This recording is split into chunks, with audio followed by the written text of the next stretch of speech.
Creo que tenemos ahí la presentación. Perfecto. Ah, mira, qué Oye, simpático. buenas tardes. Aspiraba a menos, 4:45, y un banco que viene a hablarnos, ¿no? Muchísimas gracias por estar aquí. Yolanda y yo trabajamos dentro de CaixaBank en todo lo que es el negocio de banca privada y estamos muy cercanos a lo que es la gestión de muchos deportistas profesionales, ¿vale? Desde lo que es el ámbito de banca privada.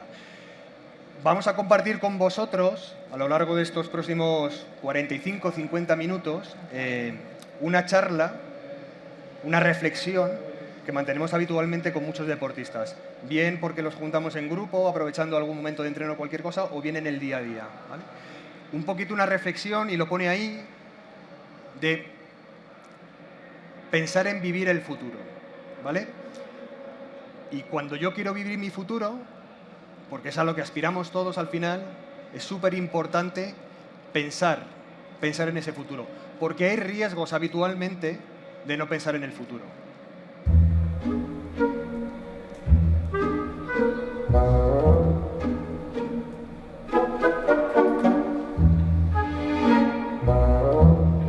It was me being overly happy / irresponsible. My agent called me and said, hey, you got $1 million.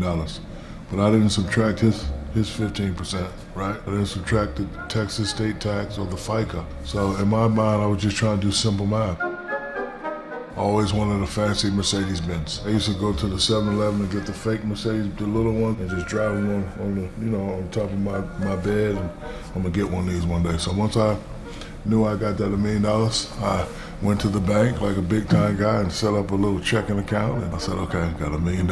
Here you go, sir. I said, I'll be back. So I went to the Mercedes dealership. The guy says 150, I write him a check. Blah, blah, blah, blah, blah. Give it to him. So now in my head, $1 million minus 150, I still got 850 left, right? So I get home, my father says, that's nice, where's mine at? Go buy the same car for my father. I'm good, I got 700,000 left. And then came back home, my mother said, I want the smaller version, which costs 100,000. So in my mind, I got 600,000. So now I gotta go do what all the homeboys do. Gotta buy rings and diamonds and earrings and this and that. A couple days later, the bank manager called me in and he sat me down and said, I've been following you 2-3 years, love your career. You're probably gonna be a fabulous player, make a lot of money.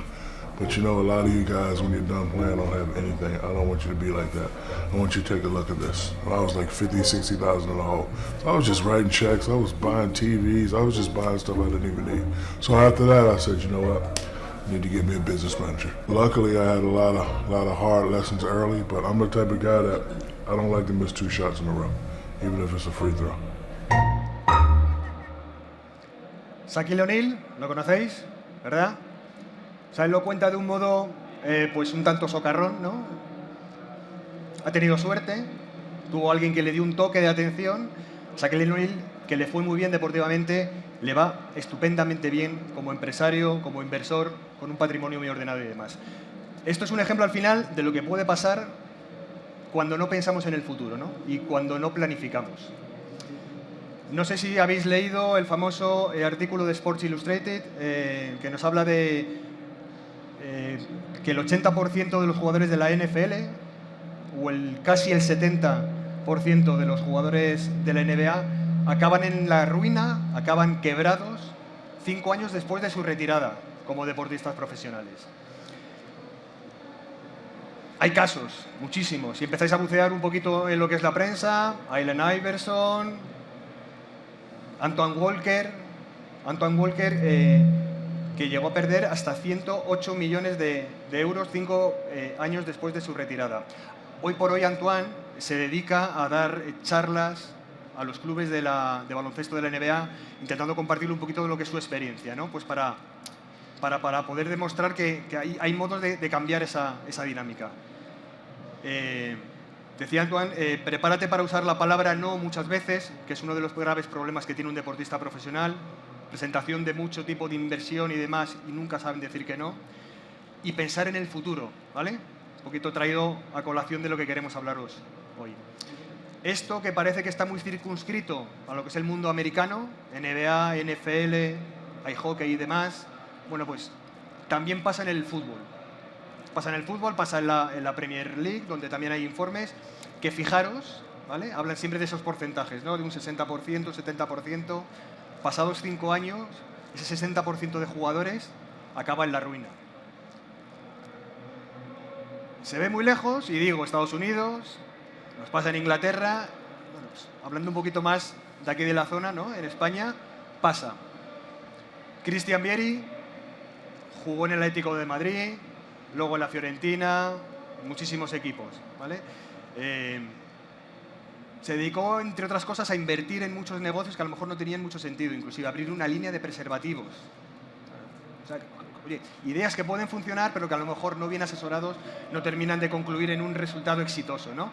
Fernando Giner, que era el antiguo presidente de la Asociación Leyendas, todos aquellos jugadores que han jugado en la selección española de fútbol, decía que cuando entraban en el vestuario, los mayores, los más veteranos, se miraban y siempre pensaban, aquí hay 2 al menos que las van a pasar muy mal, ¿no? El día que se retiren. Iván Zamorano, jugador chileno, intentó montar un complejo brutal en su país de origen, en Chile, problemas de ingresos, pagos, bueno, pues al final tuvo que malvender parte de su patrimonio. Óscar Tellez, no sé si lo conocéis. Óscar Tellez jugó en el Alavés, Valencia, Real Madrid. Realmente mediático las últimas semanas porque ha salido en algún programa y fijaros, ¿eh? Los futbolistas es verdad que ganan. Perdón. Cuando llego al Alavés, lo que te decía antes, es en segunda división, ¿no? Y yo venía de segunda B. Y bueno, hicimos un año pletórico, eliminando a 6 primeras en ese año, además, entre ellos el Real Madrid en el Bernabéu, a Super Depor en Coruña, está todo muy bien. Y yo ya firmé por el Valencia. Y bueno, estuve en el Valencia, Villarreal, que todo el mundo, ¿no? Pues amigos, aficionados y tal, fútbol, siempre se acuerda del Alavés. Ah, sí, aquel Alavés, ¿no? Que jugó a la final contra el Liverpool, ¿qué tal? ¿Vale? De hecho, ya luego cuando llega el segundo año ya empiezo también a ir a la selección española, y me convoca Camacho. Yo había invertido en inmuebles y luego, bueno, tenía una inmobiliaria, peluquerías, que la llevaba mi madre y demás, ¿no? Una mala gestión, ¿sabes? Unas malas decisiones a la hora de afrontarlo, todas las inversiones que habíamos hecho, perdimos, digamos, mucho dinero, perdimos muchos inmuebles, se gastó mucho dinero innecesario, ¿sabes? Y luego, bueno, ya te digo, las inversiones no fueron como habíamos planificado el futuro. La decisión que tomé fue empezar a ponerme a trabajar. Y el aeropuerto es uno de los trabajos que ahora tengo y estoy muy contento. Nunca me ha parecido humillante. Lo cuenta él de propia voz. Yo os recomiendo que lo busquéis por YouTube, ¿eh? O en Movistar, o sea, es una delicia escuchar toda la entrevista. O sea, una mala planificación, una mala gestión de sus finanzas, pues no estar bien acompañado, no estar bien asesorado, bueno, pues le llevó a tener que malvender todo, a quebrar. Acabó con un patrimonio importante, pero acabó trabajando de maletero en el aeropuerto de Barajas. Y el tipo además lo cuenta sin ningún tipo de tapujo, o sea, realmente es, ¿no? O sea, para aplaudirle, ¿no? Pero hay que aprender un poco de esto, ¿no? Estos son los riesgos normalmente de no planificar. Esta es la experiencia que nosotros nos encontramos muchas veces en la gestión de un tipo de cliente tan especial como es un deportista, ¿vale? Un deportista profesional, un deportista de... Es verdad que ganamos mucho dinero, pero ganamos mucho dinero en un periodo muy corto de tiempo, el cual eres muy joven, normalmente no tienes una educación para gestionar ese dinero, metes en un nivel de vida alto porque te piensas que esto va a ser de por vida y no lo es. Efectivamente. Y por todas estas razones hace que haya mucha gente que cuando se retire el abismo. O sea, nosotros con 30 y pico nos retiramos. Y es cierto que los que jugamos en equipos grandes, pues la cantidad de dinero es grande, pero equipos de primera división, segunda división... O de segunda, claro, sí, sí. Ahí como gestiones mal te vas a la mierda. Un tío de segunda que gana pasta pero te retiras con 32, realmente tienes 40 años para vivir y si las gestionas mal es que no tienes un puto duro. Es tal cual. Y sí que es cierto que cuando te retiras, pues hay gente que puede dedicarse a entrenador, a dirección deportiva, a la radio, a comentar, etcétera, pero la gran mayoría es muy difícil. ¿Cómo gestionar el ganar dinero tan joven, mucho dinero? Desde que empiezas a los 17 y 18 años hasta los 23 o 24, que eres joven, te crees el puto amo, dices, aquí estoy ganando la pasta, la reviento, tal. Luego pasas por una fase que dices, bueno, ya vas madurando y de los 24 a los 30, pues dices, bueno, ya tal, pero es que el de los 30, 34, 35 años, ya te das cuenta que se te está acabando y ahí es donde la gente de verdad se da cuenta, pero a lo mejor ya es muy tarde, porque ya está, porque te quedan 2 o 3 años y a lo mejor te lo has quemado todo. Fijaros, la curva de ingresos del deportista profesional. O sea, lo que es la carrera del deportista profesional, que como veis, y esta la conocéis, es pues un tanto atípica, un tanto distinta, ¿no?, a lo que es un ser normal y corriente, ¿no? Una curva que se caracteriza al final porque ellos y ellas se incorporan en este mundo profesional siendo muy jóvenes, que tienen una concentración de ingresos en un periodo muy corto de tiempo. Normalmente, además, cuando llegas a la élite, pues además una generación muy elevada de ingresos, pero esto es un poco al final lo que les marca, ¿no?, y les diferencia, ¿no?, esa juventud y, ojo, luego una vida postdeportiva súper larga. Y además, esta curva de ingresos, que es así dibujada, tampoco les supone o les garantiza que su vida vaya a ser lineal y que vayan a cumplir con ella, ¿no? A mí siempre me gusta hablar de que le influyen mucho sus contingencias y sus convivencias. ¿Y a qué me refiero, por ejemplo, con contingencias? Bueno, pues al final dependen de la relación con el míster, la maldita lesión que puede truncar a lo mejor algún tipo de carrera, ¿vale? A lo mejor muy jóvenes o ya en el final, el estado de confianza, la relación con los compañeros, la evolución deportiva que va teniendo, es decir, todo eso al final le influye mucho en lo que es su carrera y es en el nivel de ingresos. Y además ellos tienen que luchar y trabajar con todo lo que es la convivencia, ¿vale? Normalmente suelen ser fuente de ingresos importantes y hay mucha gente que vive alrededor suyo y hay que gestionar hermanos, padres, pareja, familiares, amigos. El deportista profesional, si se caracteriza por algo, es que está obligado a madurar, a madurar de un modo acelerado, ¿vale? Son muy jóvenes y al ser muy jóvenes empiezan a tomar decisiones desde muy jóvenes por su cuenta, decisiones familiares. Se casan muy joven, se van de casa muy joven. Tienen que tomar decisiones personales también por su cuenta, desde que son muy jóvenes, ¿vale? Cambiar de equipo, por qué club fichan, a qué va y se van. Ostras, pero también hay que tomar decisiones económicas, ¿vale? Y esto normalmente es lo que más les suele costar de inicio, ¿vale? Que tienen que obligarse a tomar decisiones económicas. Como estamos en Petit Comité, os lanzo una pregunta. ¿Sabéis cuál es la primera decisión que tiene que tomar alguien, o al menos un deportista profesional? La primera decisión económica. Estamos muy pocos, ¿eh? Da lo mismo, o sea, levantaros, ¿no os atrevéis? Sí, pues mucho más sencilla que eso. La primera decisión económica, ¿cuánto me puedo gastar? O sea, no hemos descubierto nada, pero esto no se lo plantea nadie, ¿eh? A ver, ¿quién de aquí no se gastó su primer sueldo de golpe? Bien, sí. Planificador. O sea, hay gente que en los primeros sueldos no toma conciencia y siendo más jóvenes, ¿no? Ostras, esta pregunta que es tonta, que nosotros se la lanzamos a los deportistas cuando estamos con ellos. ¿Cuánto te puedes gastar de lo que ingresas? ¿Todo? Hombre, si me dices todo, mal estamos, acabo y fuera, ¿vale? Pero el 80, el 60, el 40, el 20% de lo que ingresas, por ahí empieza un poquito todo. Y empieza todo y vuelvo otra vez un poquito a lo que es la curva de ingresos del deportista, ¿vale? La que veíamos antes. Te incorporas a lo mejor firmando los primeros contratos con 16, 18 años, llegas a la élite y a partir de los 30, 35, 36, 38, algún futbolista ya inclusive con 40 años, se retira. Y después de la retirada que llega, la vida postdeportiva. Y la vida postdeportiva es muy larga y está llena de incertidumbre, ¿vale? El resto de su vida hay que trabajar sobre ella. Fijaros, una pregunta, y la voy a dejar un poquito en el aire, aquí no voy a pedir que lo contestéis.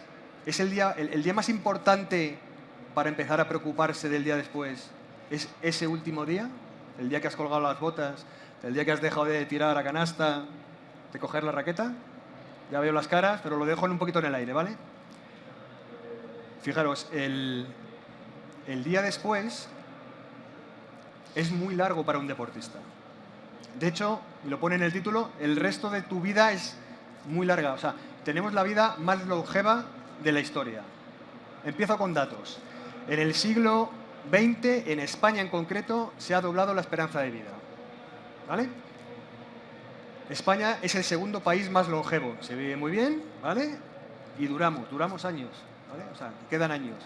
¿Sabéis cuál es la media de edad a la que aspiramos vivir? Va, lanzaros. 85. 82. Datos están un poquito desactualizados, pero bueno, nos vienen bien, ¿eh? Del INE, del Instituto Nacional de Estadística. Fijaros, 9 de cada 10 hombres llegan a los 73 años. Ojo, en el caso de las mujeres, y ahí entenderéis por qué sois una raza superior, a los 79. Pero si han vivido en pareja en los últimos años, uno de los dos llega a los 86 años. Es decir, 9 de cada 10 puede llegar a los 86 años. 9 de cada 10, el 90%. Va, estiro un poco más. 5 de cada 10 en el caso de hombres pueden llegar a los 88, perdón. En el caso de las mujeres a los 93.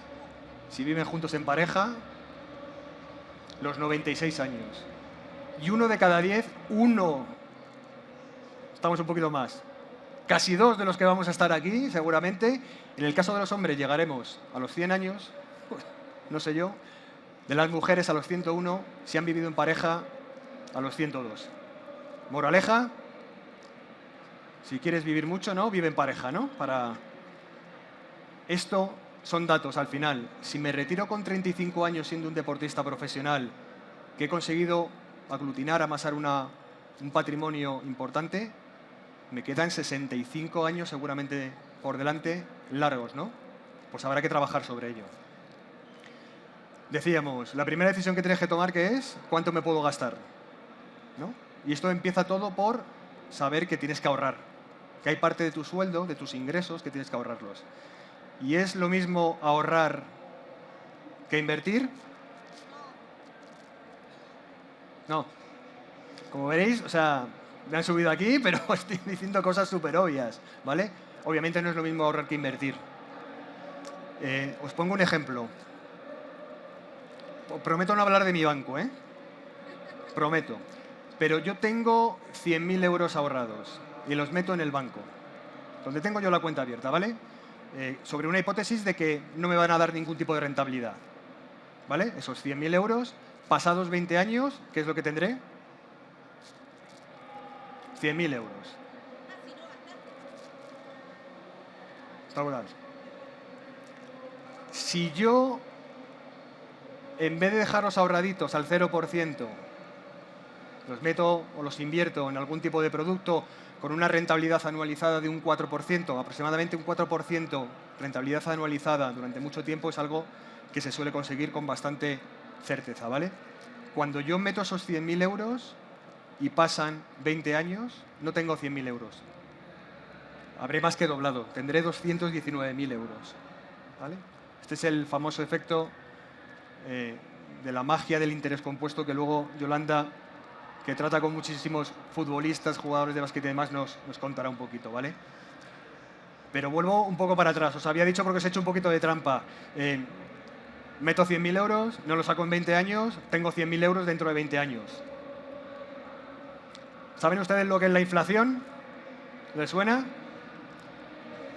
Bueno, pues con una inflación del 1,5, y venimos de épocas de 4, 5, 6, 6 y 7% de inflación, esos 100.000 euros en el año 0, cuando llega al año 20, el resultado es como si tuviera en torno a 73.900 euros. Es decir, al final hay una pérdida de poder adquisitivo, ¿vale? Con lo cual, primera parte, espero haberos convencidos de que vale ahorrar, pero no es suficiente, ¿no? Es condición necesaria, pero no es suficiente. Con lo cual hay que invertir. Oye, ¿y en qué suele invertir un deportista profesional? No os oigo, pero decid. ¿Sabéis? La experiencia que tenemos, ¿eh? Al final su patrimonio la dividen en 3 bloques. Que esto nos puede pasar luego a cualquiera también, pero bueno, ellos lo suelen hacer así. Una parte es su patrimonio inmobiliario, quita su vivienda residencial pero luego tiene otro tipo de activos de viviendas, locales, terrenos que suele alquilar o invertir para luego vender, ¿vale? Tiene alguna vez negocios, o lo que llamamos nosotros lo que es la parte de ilíquidos, es decir, desde invertir inclusive en criptomonedas, restaurantes, franquicias, ¿vale? Y luego lo que es la pata financiera, que es de lo que más sabemos nosotros, que es al final, bueno, pues tu dinero del día a día, tus inversiones, tu plan de pensiones, esas aportaciones que hacen a la mutualidad de deportistas, ¿vale? Aquí al final tienes que tener en cuenta un poco cómo vas invirtiendo, ¿no? Y nos gustaría compartir con vosotros un poco las reflexiones que nosotros tenemos con ellos de los tips, ¿no? De los consejos, para no tener, o sea, para tener éxito, para no fracasar, ¿no? En esa parte de la inversión. Os oigo poco, pero os animo a que me digáis qué hay que tener en cuenta a la hora de invertir en un inmueble. ¿Más? Sigan. El dinero. Fijaros, son cosas súper obvias, pero que hay muchas veces que cuando nos ponemos o se ponen no son conscientes, ¿no? O sea, el tipo de vivienda o el tipo de activo inmobiliario. No es lo mismo un apartamento que un chalet. Son cosas súper obvias, ¿eh? ¿Vale? La localización. Seguro que no es lo mismo comprar un apartamento en Madrid que en Nueva York, que en Dos Torres, Córdoba, Valle de los Pedroches, que es de donde es un señor, ¿vale? Seguramente no es lo mismo la localización. ¿Qué más? Oye, la necesidad de endeudarse o no. O sea, es importante. A mayor patrimonio tienes, mayor liquidez y posiblemente mayor posibilidades tienes de comprarte algo a tocateja, ¿vale? Comprar algo directamente. Pero si es necesario, es bueno, es aconsejable endeudarse. Bueno, pues es algo que hay que plantearse, porque muchas veces es bueno endeudarse, ¿no? Tienes ese patrimonio a lo mejor o esa liquidez, pero a lo mejor endeudarse y dejar esa parte de dinero trabajando, o sea, cosas que hay que plantearse. Más, impuestos. No solo me cuesta lo que me dicen que me va a costar el inmueble. Al final hay unos impuestos que se pagan de inicio y unos impuestos que se pagan luego recurrentemente una vez que tienes ese activo. Mantenimiento. Me compro un inmueble destinado luego para, yo qué sé, para alquilar. Se rompen las cosas, ¿no? Hay que cuidarlas, hay que gastarse dinero para mantenerlo. Tengo 5 o 6 pisos y los quiero alquilar pues para sacarme unas rentas. ¿Quién se carga? ¿El deportista? ¿Tiene tiempo? Habrá que dedicárselo a alguien, ¿no? A alguien profesional, a alguien de familia. O sea, cosas para pensar qué hay que hacer, ¿no? El riesgo de impago. Esto no es seguro, es decir, yo alquilo algo y no tengo seguridad, porque a lo mejor hay alguien que me impaga, ¿vale? Con lo cual, eso también tenemos que tenerlo en cuenta. Y luego la liquidez, que en todo el tema de inversiones es súper importante. La liquidez es, una vez que yo tengo esa inversión, si la quiero hacer líquida, es decir, si la quiero deshacer, ¿qué posibilidades tengo? ¿Qué posibilidad tengo yo en el corto plazo de volver a tener el cash en el bolsillo? ¿Vale? Es importante. Seguro es más fácil vender un piso que un terreno, ¿no? Y eso tiene que estar planificado de cara a si yo en algún momento necesito liquidez. Oye, y a nivel negocios, ¿qué tendríamos que tener en cuenta a la hora de invertir? Se repiten muchas cosas. Tipo de negocio, hablábamos del tipo de inmueble. O sea, ¿qué tipo de negocio monto?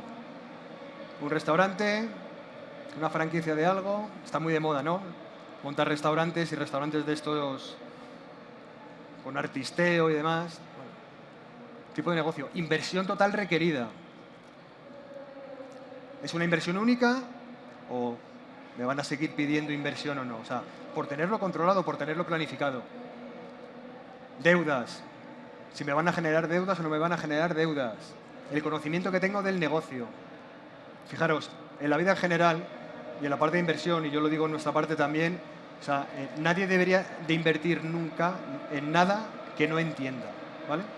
O sea, hay que entender en lo que se hace. Necesidad de avalar, ¿vale? Avalar sabéis lo que es al final. Respondes con tus bienes presentes y futuros sobre una inversión que se hace.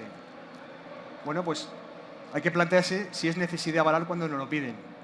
Yo he visto a algún deportista perder 3 años de su carrera por haber avalado en un negocio que no debería haberlo hecho, ¿vale? Y suele pasar. Se puede hacer, pero son cosas que hay que plantearse. La liquidez, que lo hablábamos antes, el seguimiento del plan de negocios. Fijaros, la liquidez, y vuelvo atrás, conseguir liquidez, es decir, deshacer lo que es la inversión en negocio suele ser complicado, ¿vale? Siempre suele haber muchas promesas de es fácil luego recuperarlo, pero es donde normalmente nos solemos quedar más enganchados. Y luego, súper importante, la emotividad. Y cuando hablo de la emotividad, digo al final de la emotividad de la persona que te presenta el negocio. A un deportista profesional muchas veces le llega un familiar cercano con toda la buena fe del mundo para presentar un negocio. Es mucho más complicado decirle que no a alguien cercano, ¿vale?, que a alguien que pasa por ahí. Y con eso hay que luchar muchas veces. Y eso es muchas veces a lo mejor motivo de que haya errores. Y en la inversión financiera, ¿qué tenemos que tener en cuenta? Y aquí le doy paso a mi compi, a Yolanda. Yolanda, que dentro de Madrid es la directora del Centro de Banca Privada de Especialistas y que dentro de lo que es su equipo concentra la gestión de todos los deportistas que tenemos en lo que es el territorio de Madrid. Futbolistas, jugadores de básquet, tenis, todo, ¿vale? Y aquí nos estiramos un poquito más, porque de esto sí que sabemos un poco más, ¿verdad, Yolanda? Hola, ¿qué tal? ¿Cómo estáis? Oye, pues ¿qué hay que tener en cuenta en la inversión financiera? Bueno, pues primero ponernos en manos de un asesor, todos, el deportista profesional y los propios asesores, cuando se trata de gestionar nuestro propio patrimonio. Planificación financiera, importantísima para todos, vuelvo a lo mismo. Y, por supuesto, para una carrera más corta, como se supone que es la del deportista, pues muchísimo más, y ahora lo vemos, ¿vale? Ahorro sistemático, o sea, esta es una clave vital a la hora de invertir, ¿vale? Y lo vamos a ver también, si tiene sentido invertir de golpe o invertir poco a poco. Bueno, depende de cada uno, lógicamente, pero hay que tenerlo en cuenta. La magia del interés compuesto que comentaba antes Antonio, bueno, pues es un poco el efecto bola de nieve que a lo mejor habéis escuchado, que nos puede proporcionar algún tipo de producto de inversión, ¿vale? Horizonte temporal vital, el tiempo es nuestro aliado, o sea, es imprescindible cuando decidimos invertir ser conscientes de que necesitamos tiempo, ¿vale? Y que si no tenemos tiempo, mejor no invertir, mejor ahorrar. Antes, cuando decía Antonio la gran pregunta, ahorrar o invertir, ambas cosas, ¿vale? Invertir con lo que podamos invertir y ahorrar con lo que necesitemos ahorrar. Y diversificación. Vivimos en Madrid, nos compramos nuestra casa en Madrid, montamos un negocio en Madrid. Bueno, pues a lo mejor a la hora de invertir, también inmobiliariamente hablando, se puede montar un negocio uno fuera de España, pero es más complicado si estás aquí. Pero a la hora de invertir y de acudir al mundo financiero para acumular o ahorrar dinero, ganar dinero, pues podemos plantearnos alternativas diferentes. ¿Y qué le debo pedir a mi asesor? ¿Vale? A mi asesor en general, no solo a mi asesor financiero, a mi persona de confianza. Pues evidentemente que forme parte de un equipo multidisciplinar, ¿vale? Eso es súper importante. O sea, es imposible que todos seamos buenos en todo. Y es muy importante rodearse de un equipo, porque si te rodeas solo de una persona, esa persona en un momento dado puede fallar. Por diversos motivos. Entonces es necesario formar parte de un equipo y, lógicamente, de un buen equipo, ¿vale? Tener un manager, una persona que sea un poco, bueno, pues el director de orquesta, ¿no? De un poco todo lo que rodea tu vida. Psicólogo, bueno, yo creo que hoy en día todos necesitamos un psicólogo. Psicólogo puede ser un psicólogo, o sea, podemos encontrar psicología en muchos sitios, pero es importante acudir siempre a profesionales. Asesor fiscal, o sea, nosotros, por ejemplo, en el banco, que nos dedicamos a asesorar a clientes, en materia fiscal sabes cosas, pero no lo sabes todo, y luego cada persona es un mundo, ¿no? Y depende de dónde vivas, de si te vas a vivir fuera de España, del contexto familiar que tengas, de miles de cosas. Imprescindible un asesor fiscal que analice tu situación particular. Somos todos diferentes y eso es súper importante tenerlo en cuenta. Asesor inmobiliario, ¿vale? O sea, a mí me puede encantar comprarme una casa, pero hay muchísimo alrededor de comprarse una casa, con lo cual necesitamos a un asesor inmobiliario que nos ubique, que nos ayude a entender dónde es mejor estar y dónde es mejor no estar, que casi es más importante. Y asesor financiero, bueno, asesor financiero, pues nosotros somos asesores financieros, pero nosotros mismos nos vemos en la necesidad de acudir a todas esas otras figuras que nos complementan, ¿vale? Porque nosotros evidentemente no sabemos de todo y nunca vamos a saber de todos. No existe el superhombre. Buenísima frase. No existe el superhombre. Todos somos buenos en cosas y menos buenos en otras cosas, y el de enfrente siempre va a ser mejor que tú en algo, y de eso hay que ser conscientes y te ayuda bastante a entenderlo. Y no existe la superidea vital, ¿vale? O sea, a mí de vez en cuando te llega alguien, no deportista necesariamente, cualquier cliente, oye, me han ofrecido una cosa, que es que meto aquí 100.000 y dentro de X meses voy a tener 1 millón. Bueno, pues no. O sea, magia no se hace, es imposible, ¿vale? De repente hay cosas que salen y salen bien, pero muchas veces es casualidad, ¿vale? Entonces, cuando te enfrentas a algo que te ofrece una grandísima rentabilidad, es porque también tiene un grandísimo riesgo, ¿vale? Y tenemos que ser súper conscientes de eso. Y alguien que me ayude a planificar, es decir, mi director de orquesta me tiene que ayudar a planificar y mi asesor financiero me tiene que ayudar a planificar. ¿Y qué hay que planificar? ¿Vale? Pues hay que planificar el resto de mi vida, ¿no? El día después, pero lo tengo que pensar desde el día de hoy, que soy más o menos joven, que empiezo a ahorrar y que tengo, bueno, pues mucho tiempo por delante para intentar hacer las cosas bien, y que si me equivoco, pues podré recular y volver a tomar el sendero de hacer las cosas bien. ¿Cómo planificamos, ¿vale? ¿Cómo planifica o cómo debería planificar un asesor, ¿vale? Bueno, pues mi día a día, o sea, evidentemente volvemos a ahorrar o invertir, o sea, lo que yo necesito diariamente para mis gastos normales de comer, salir, entrar, no lo puedo invertir, lo tengo que ahorrar, ¿no? Aquí que lo ideal evidentemente es, una vez que yo he calculado cuáles son mis gastos y sé cuáles son mis ingresos, pues lo ideal, no siempre se puede, evidentemente, es tratar de vivir de mis ingresos, ¿vale? Pero es que hay veces que uno tiene ingresos no mensuales, ¿no? Nosotros al final tenemos un tipo de trabajo aburrido, quizás, depende de cómo se enfoque, ¿no? Pero al final tienes tu nómina, te puede ir mejor, te puede ir peor, pero bueno, sabes lo que ganas al mes. ¿Qué pasa cuando no sabes lo que vas a ganar al mes, ¿no? Bueno, pues todo eso hay que pensarlo, y hay que tener en tu cuentita todo ese dinero que vayas a necesitar. Protección. Cuando hablamos de protección son dos cosas, ¿vale? O sea, por un lado, el cortísimo plazo. Oye, yo sé que dentro de un mes voy a tener que pagar unos estudios, o voy a tener que cambiar mi coche o arreglarlo, lo que sea. Y protección también, pensando un poco en el mundo del seguro, ¿vale? O sea, cuando tú eres joven, te puedes permitir el lujo, y a lo mejor tienes hijos o no, tienes padres, ¿vale? De hacerte un seguro de vida, es barato, porque eres joven, ¿vale? O cubrir los gastos de salud. Bueno, hay muchas cosas que tiene sentido plantearse, y más cuando uno es joven y es como más asequible.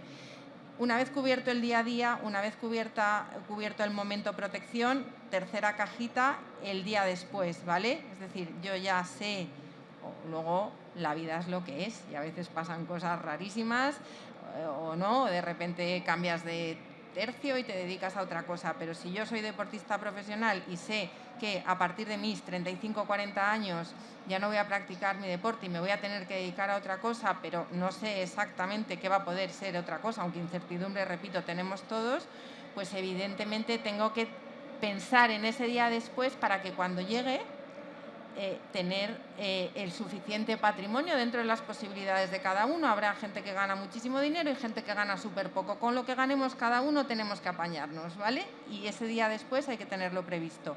Y una vez cubiertas esas 3 cajas y pensadas y planificadas esas 3 cajas, lo que sobra lo puedo dedicar a invertir, a hacer, a plantearme ideas más arriesgadas o siempre más a largo plazo, pero ojo, vuelvo a lo de antes,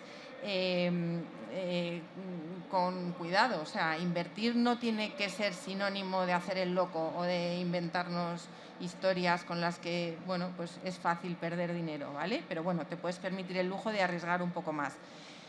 Decíamos, visión a largo plazo, ¿vale? Este gráfico simplemente nos viene a decir que el largo plazo efectivamente nos ayuda a que los resultados sean mejores. Y con ese dinero con el que nos podamos permitir el lujo de ir más allá, de invertir, si somos capaces de respetar ese largo plazo, los resultados siempre van a ser mejores, ¿vale? Esto es un ejemplo de una inversión en renta variable del tipo que sea, de grandes empresas, ¿vale? Y se toman muestras anualizadas en un periodo de tiempo súper largo, ¿vale? Bueno, pues en este gráfico nos gustaba y por eso lo hemos cogido, ¿vale? Pero es de 1950 a 2016, que son 66 años, o sea, bastante tiempo. Bueno, pues si tú solo coges muestras de 12 meses consecutivos,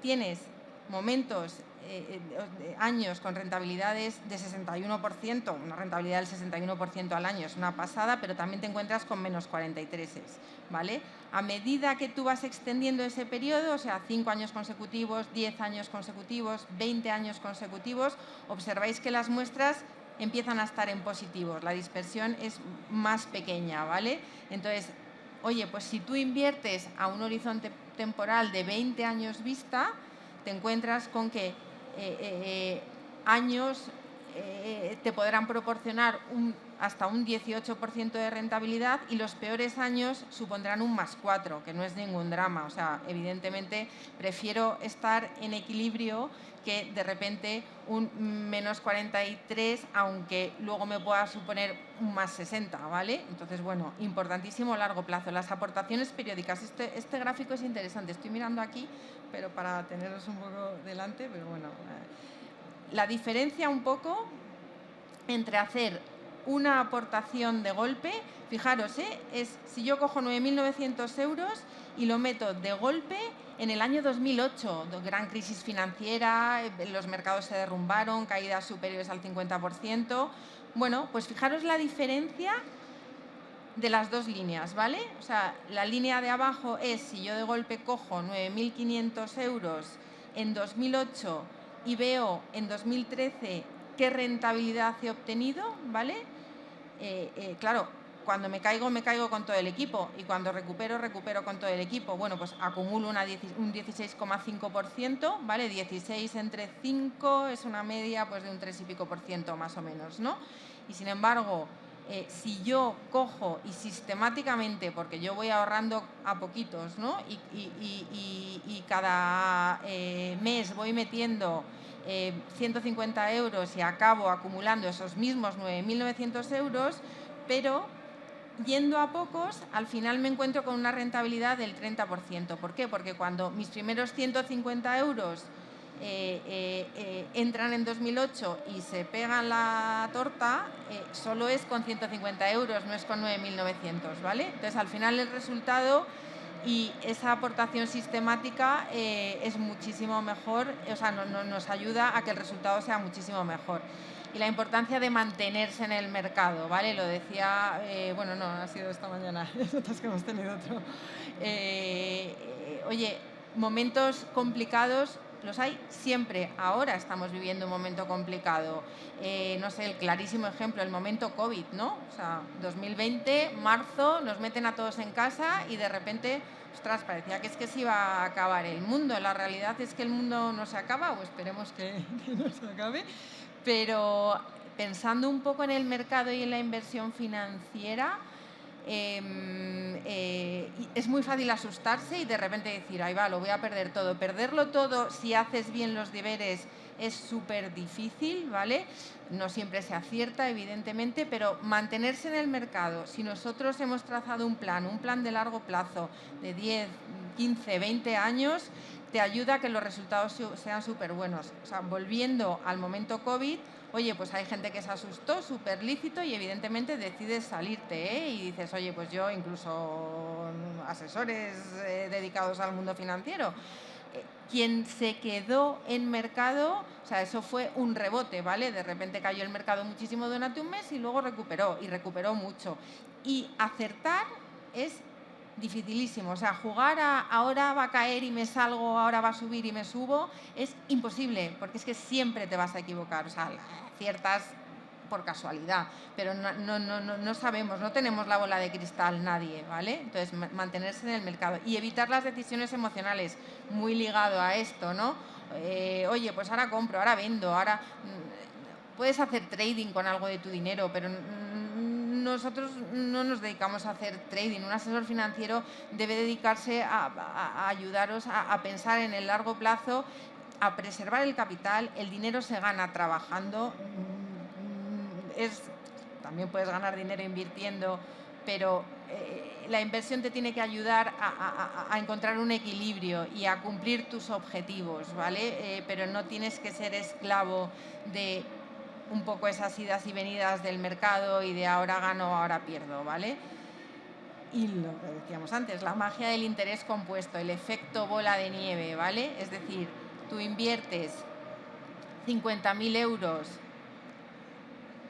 durante 25 años en productos que llamamos de acumulación, ¿vale? Que no te van pagando dinero en cuenta, simplemente acumulan la rentabilidad en el propio producto, ¿vale? Pues si os fijáis en el gráfico, durante los primeros 15 años tus 50.000 se convierten en 100.000 con una rentabilidad media del, pues ahí lo pone, del 4 y pico, ¿vale? O la que sea, ¿vale? Bueno, pues momentos mejores, momentos peores, años buenos, años malos, consigues las medias, se convierten en 100.000, pero esos 100.000 se convierten en 150.000, es decir, ganas 50.000 euros adicionales en mucho menos tiempo. ¿Por qué? Porque, es decir, el primer año metes 50.000, el segundo año esos 50.000 valen 52.000, me lo invento. Es que el segundo año la rentabilidad que saques ya es sobre esos 52.000. Ojo que cuando pierdes también, ¿eh? O sea, es cuando tú inviertes en algo y tienes una caída del 15%, o sea, no tienes que recuperar otro 15% para volver a origen, tienes que recuperar más porque el punto de partida es más bajo, ¿vale? Lo mismo que decíamos, el efecto bola de nieve, ¿no? Esto es un poco lo que te aportan los fondos de inversión, ¿vale? No te pagan en cuenta nada, tú vas acumulando patrimonio y al final te encuentras con que, oye, pues ese dinerito que has metido ahí, pues después de mucho tiempo ha dado sus frutos, ¿no? Diversificar, lo decíamos antes, no todos los huevos en la misma cesta, ¿no? Que es el clásico comentario. Interesante invertir en diferentes activos, en diferentes mercados, con lo que decíamos, en inversión financiera, inversión inmobiliaria, en negocios si tiene sentido, luego veremos cuánto tiene sentido en cada cosa, pero no meter todos los... Ay, espera que me he ido, perdón. No meter todos los huevos en la misma cesta para evitar bueno, pues situaciones incómodas, ¿no? Vehículos de inversión. Oye, tú puedes coger y meter el dinero que quieras en acciones de Telefónica, ¿no? Que bueno, pues ¿es bueno invertir en Telefónica o no es bueno invertir en Telefónica? Bueno, pues es que es una buenísima compañía, pero no estamos valorando eso, ¿vale? Lo que estamos valorando es que ¿qué vas a hacer? ¿Meter todo tu dinero en una sola empresa y que todo tu dinero dependa de lo que pase con esa sola empresa, sea Telefónica, sea una empresa extranjera o sea lo que sea? Pues hombre, es un poco arriesgado, ¿no? Sin embargo, oye, pues si tú tienes la posibilidad a través de algo de invertir en varias empresas, ¿vale? Pues eso, en un Google, en un Nike, en un BMW, pues ya, por muy mal o bien que vayan las cosas en general, es más difícil que fallen 15 empresas a que falle una, ¿vale? Con lo cual, eso es lo que hacen los fondos de inversión. Los fondos de inversión al final, tú metes tu dinero, hay unos señores que gestionan y ellos deciden en función de la filosofía del fondo dónde meterse, ¿vale? Y la verdad es que ayuda vuelvo a lo mismo, a equilibrar. Y ya si te vas a carteras de fondos, es decir, cuantos más actores haya en ese vehículo en el que tú decides meterte, pues bueno, sobre todo si hay una buena gestión, evidentemente, pero más fácil es que las cosas salgan bien, ¿vale? como conclusión, volvemos a lo de antes. ¿En qué podemos invertir? ¿Vale? ¿En qué podemos invertir todos? En financiero, ¿vale? En inmobiliario o en negocios. Bueno, ¿qué porcentajes le daríais a cada cosa? O sea, ¿qué creéis que tiene más sentido? No sé si os animáis. ¿Más en financiero o más en negocios? ¿O más en inmobiliario? Financiero. En financiero. Bueno, evidentemente cada uno puede hacer con su vida lo que quiera, ¿vale? Pero un poco la recomendación lógica sería esta, ¿vale? Financiero entre un 30 y un 70%. Con financiero puedes acceder a muchas cosas de la mano de mucha gente, de muchos equipos, y no siempre, pero hay ideas que no, evidentemente, depende de dónde decidas meterte, pero el grueso del financiero es líquido, ¿vale? Puedes depender del mercado o no en función de lo que decidas hacer. Inmobiliario, está fenomenal invertir en inmobiliario, es necesario, ¿vale? Sobre todo cuando empiezas a acumular. Hoy en día comprarse una casa, no sé, es un milagro para mucha gente, ¿vale? Pero oye, en el momento en que ganas dinero, pues tiene sentido comprarte una casa, y si puedes acceder a una segunda residencia y si puedes tener un parque inmobiliario tal, fenomenal, ¿vale? Pero bueno, pues lógicamente todo en inmobiliario. Hay gente que te viene, no, es que yo tengo todo en inmobiliario, ¿vale? Y si mañana necesitas 50.000 euros porque tienes una incidencia, pues no tengo, bueno, pues no sé. Negocios, hombre, se tercia un poco lo más arriesgado, ¿no? Es un poco lo más pasional. A todos nos puede apetecer montar, no sé, un restaurante, una tienda, es como súper chulo, o desarrollar en un negocio, bueno, pues cosas que nos gustan hacer, ¿no? Pero la realidad es que, bueno, muchas veces montas un negocio, no eres experto en el negocio, hay muchas derivadas y tal, es lo más arriesgado. Hay negocios que salen súper bien, ¿vale? Pero bueno, pues hay otros que evidentemente no. Perdona, Yolanda. Así que nada, la importancia de tener un plan... Yolanda, espera. Esos porcentajes es la experiencia que tenemos nosotros cuando ayudamos a invertir a deportistas, y una vez que se retiran, la vida les sigue yendo bien porque por ellos, han cumplido más o menos esas métricas. Como veréis al final, la parte de inmobiliario y de financiero suele estar equilibrado.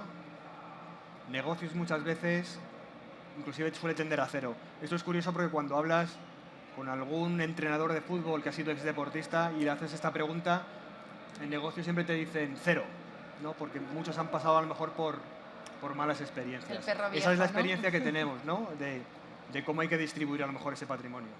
Oye, pues nada, un poco resumen, la importancia entonces de tener un plan, ¿no? Cuanto antes mejor, la magia del interés compuesto, horizonte temporal a más largo plazo, menos tiempo, el poquito a poco, inversión sistemática y diversificar, no poner todos los huevos en la misma cesta. Y volvemos a la pregunta del principio, ¿el día más importante es el día después? No, el día más importante... El mejor momento para empezar a invertir es el día que naciste, y el segundo mejor día para invertir es hoy. O sea, cuanto antes, mejor. Cada uno dentro de sus posibilidades y dentro del plan de vida que tenga. ¿Y tú ya has pensado cómo quieres vivir tu futuro? Y nada más, chicos. Muchísimas gracias. Un placer. Gracias.